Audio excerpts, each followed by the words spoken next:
बिस्मिल्लाहिर्रहमानिर्रहीम। खातिन हज़रात, मैं हूँ अख्तर अब्बास और आप सबको मेरा सलाम पहुँचे। आज का जो पहला सवाल है ज़ेबा, तो मैं इसको पढ़ के मुस्कुरा रहा हूँ। वो कहती हैं कि मेरे पहले बेटे की पैदाइश हुई है, ज़ाहिर है खुशी का मौका है, मुबारक हो आपको। सास की फरमाइशें ख़त्म नहीं होती। अब उनकी फरमाइश है कि बच्चे की नानी उसे कार गिफ्ट करे, तो मेरे बच्चे परेशानी क्या है? बच्चा जब भी नानी की तरफ जाए नानी कार गिफ्ट कर दे। बच्चा जिस साइज़ का भी हो उसके साइज़ की कार गिफ्ट कर दें। उन्होंने तो कार का साइज़, कार का ब्रांड, कार का मार्का नहीं आपको बताया। कुछ चीज़ों को ऐसे करके उड़ा देना चाहिए।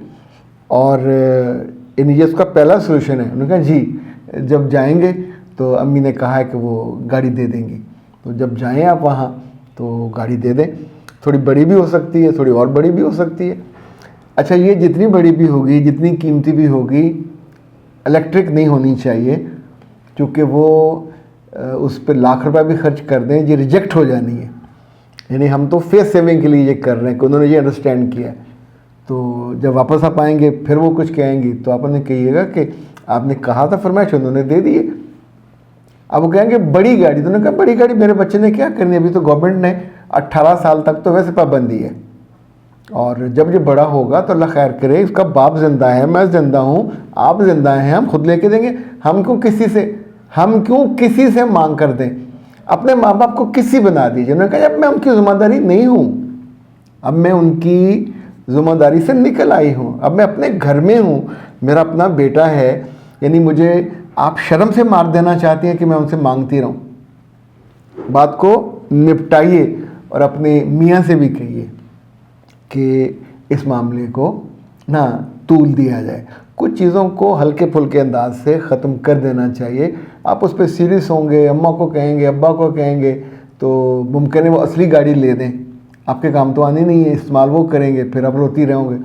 तो ये जितने साल वो गाड़ी बिकेगी नहीं, टूटेगी नहीं, हादसा नहीं होगा, आपने रोती रहना, हाय मेरी गाड़ी मेरी माँ ने दी थी। तो इस कुछ चीज़ों को बिल्कुल हिम्मत से ऐसे करके, जैसे बॉलर हर बॉल पे चौका नहीं मारता, हर बॉल पे शॉट भी नहीं मारता, कुछ को साइड पे गुजर जाने देता। ओके। दूसरा जोहा, माशाल्लाह जोहा हमारी कुलीग होती थी फूल में, इस्लामाबाद से थी, बहुत उम्दा, जोहा अहमद उनका नाम था, बहुत उम्दा कहानियाँ लिखती थी। फिर एक ज़माने में मैं इस्लामाबाद विज़िट पे गया तो मैं वहाँ जो आर्ट्स काउंसिल में उनका ड्रामा चल रहा था, और उनकी हैंड राइटिंग भी और कहानियों की जो खूबसूरती है वो मुझे इतने साल गुजरने के बाद भी अच्छी तरह याद है। ओके, पर ये वो जोहा नहीं है, वो जोहा अहमद थी। सर जी मेरी बड़ी बहन ने मेरे शौहर की बेइज्जती की। जब आपकी बड़ी बहन ने आपके शौहर की बेइज्जती की, मेरे बच्चे आप मुंह में घुंघनियाँ डाल के बैठे हुए थे। हॉट डेयर, अपने शौहर की क्यों बेइज्जती करवाई? नहीं करवानी चाहिए थी। और किसी बड़ी बहन को ये हक नहीं है पंगा लेने का, ना बड़ी बहन को ना बड़े भाई को। शादी के बाद अपनी बहनों के अज़वाजी मामलात में अपने मियाँ बीवी, देखिए आपने पहले भी तो देखा होगा ना कि उनका ख़ानदान कैसा है। अब कहते हैं कि उसने, बहन ने ये ताना दिया कि तुम गरीब हो, मेरी बहन के खर्चे नहीं उठा सकते, तो आपको खर्चे कम करने चाहिए थे। या आपके घर वाले, उनकी करीब की नज़र कमज़ोर थी, दूर की कमज़ोर थी, नज़र नहीं आता था, आँखों पे को पट्टी बंधी हुई थी कि वो, मतलब अगर वो गरीब थे फिर शादी क्यों की? इसलिए की होगी ना कि अमीरों से रिश्ता आ नहीं रहा था, तो जहाँ से आ रहा था वो तो ऐसे ही थे। अब ऐसे में फिर अकल ये करते हैं कि जब आप एक जगह से एक पूरे तबके से रिजेक्टेड हों तो जिसने कबूल किया उसको एहसान मानते हैं, आप उल्टा उसकी बेइज्जती करोगे। तो बेइज्जती हुई नहीं, उसने महसूस की और घर जाके डिवोर्स दे दी। अब वो कहती हैं इस बात को 4 साल गुजर गए हैं, मैं बहुत परेशान हूँ। माशाल्लाह ये परेशानी काफ़ी लेट नहीं आपको हुई, यानी फ्रॉम लास्ट 4 years आप अब तक ये नहीं ट्रेस कर पाए कि इसमें कसूर किसका था। सबसे ज़्यादा आपका। आपको अपने मियाँ की इज़्ज़त की हिफाजत करनी चाहिए थी।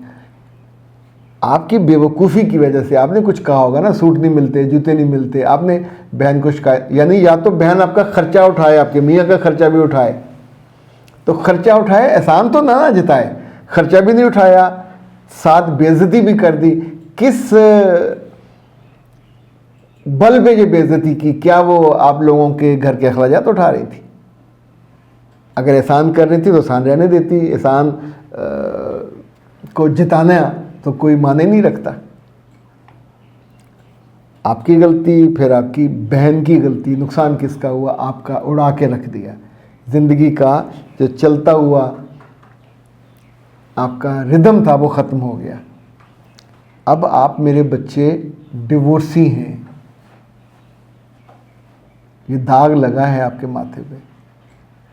इन 4 सालों में आपको अपनी क्वालिफ़िकेशन बेहतर कर लेनी चाहिए थी, आपको अपने गुर्बत बेहतर कर लेनी चाहिए थी, आपके अपने बैंक अकाउंट में कई लाख जमा हो जाने चाहिए थे, ताकि जब दोबारा आपकी शादी हो तो आपके गरीब ना ढूंढिएगा। लेकिन अब सोचो कि आपको किसी अमीर का रिश्ता क्यों आएगा? कोई पागल होगा कि किसी डिवोर्सी से जो गरीब भी हो उसका रिश्ता वो कर ले, जॉब में, या उसको आपके ख़ानदान को कुछ देना पड़ेगा बड़ा सा। तो जिससे भी शादी हो उसकी इज़्ज़त कीजिएगा और अपनी बहन से भी इज़्ज़त करवाइएगा। ये जो होते हैं ना शादीशुदा बहन भाई, इनको इंटरफेयर करने का बहुत शौक़ होता है। ये इंटरफेरेंस छोटी बहनों की ज़िंदगियाँ, घर उजाड़ के रख देते हैं, जैसे इस केस में हुआ। तो ये अब अगले तजर्बे के लिए तैयार हो जाइए।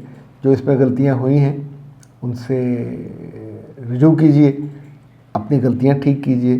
ज़ाहिर अब ये डिवोर्स तो वापस नहीं हो सकती, ना कीजिएगा और ना इस बारे में सोचिएगा। चैप्टर इज़ ओवर, सफ़ा पलट जाइए, अब ज़िंदगी आगे चलनी, आगे चलाइए। सर जी मुझे रात को नींद नहीं आती, बुरे बुरे ख्यालात आते हैं, मैं नींद की दवाई भी इस्तेमाल करती हूँ, ये नुसरत हैं। पुत्री यूँ तो मैं नहीं बता पाऊँगा, ये तो किसी रोज़ आप फ़ोन पे वक्त ले लीजिए या हमारे क्लिनिक आ जाइए। 0332-746-8746, 0300-946-8746। नींद ना आने और बुरे बुरे ख्यालात के कुछ 6-7 वजूहात हैं। कौन सी वजह आपके अंदर है? यानी ये आधी अधूरी बात सुन के मशवरा नहीं दिया जा सकता, नुकसानदेह होगा। और ये जो आपका मामला ज़्यादा लंबा हुआ, अभी जो लेटेस्ट रिसर्च आई है कि जो लोग 7 घंटे नींद पूरी नहीं करते, दे इनवाइट डेथ, उनकी मौत बाकी लोगों से या बाकी उम्र से पहले उसके चांसेस बनने लग जाते हैं। ज़ाहिर पूरा मैकेनिज़्म आपका अंदर से डिस्टर्ब होता है जो उसको चाहिए होता है। सो नींद पूरी करने के और तरीके वो भी आपको बता दूंगा। और वो जो वजह दूर करने मुमकिन है आपकी NLP करने पड़े, ताकि आपके दिल से वो बोझ, वो गुनाह, वो गलती उसको दूर किया जा सके। कोई ट्रीटमेंट करनी हुई तो वो कर लेंगे। अब दीजिए इजाज़त। अस्सलाम वालेकुम व रहमतुल्लाह।